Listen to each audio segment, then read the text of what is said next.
Hey there, friends. Thanks for checking in. Here's the Seecamp LWS 32 and 32 ACP, and as promised, this is the range review. But before I do that, a lot of guys said, after my tabletop review, they said, hey, why don't you compare that with some other guns so we can get a size visual as to how small the Seecamp actually is. So let's do that right now. Here we have a Glock 43. We could tell by looking there that the Glock is over twice the size of the Seecamp. Let's take a look at the slide length.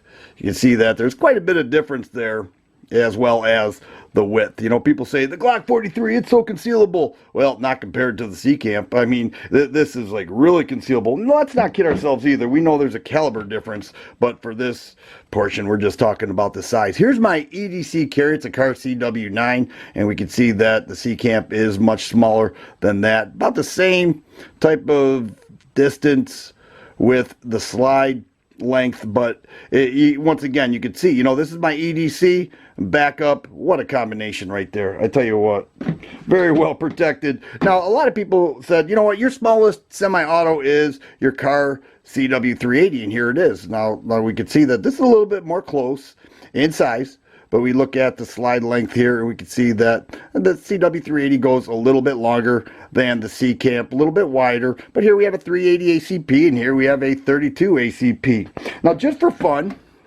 and then we'll move on to the range review. Take a look at this. Here's a Desert Eagle in 50 AE, the largest semi-auto handgun you can own, and here is a Seecamp, the smallest. So here we have both in stainless steel, by the way, the largest and the smallest semi-auto handguns you could possibly own, and I happen to have them both, and couldn't be more proud.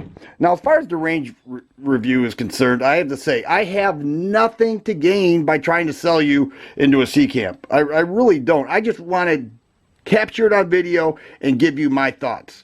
And here they are. It was outstanding.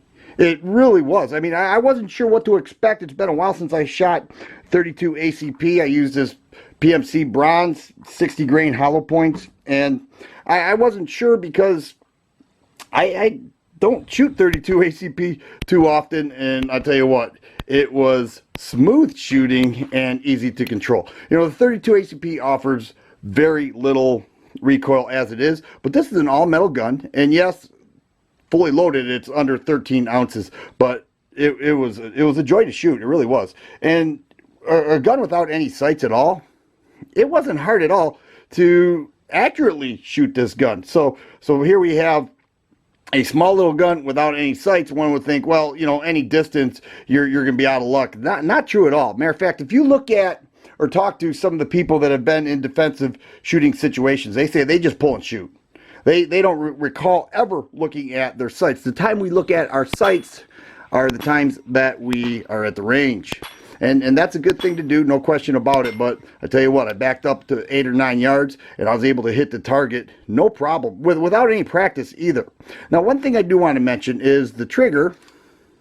The trigger is a full double action pull. Seecamp says 11.5 pounds, full trigger reset. So I was thinking, the double taps are probably going to be very slow. And although they were slower than some other guns, just like that, not bad at all. And so my experiences with this were completely positive. It fed every shot. It was accurate and it was reliable. It was exactly what I hoped it would be, and it was.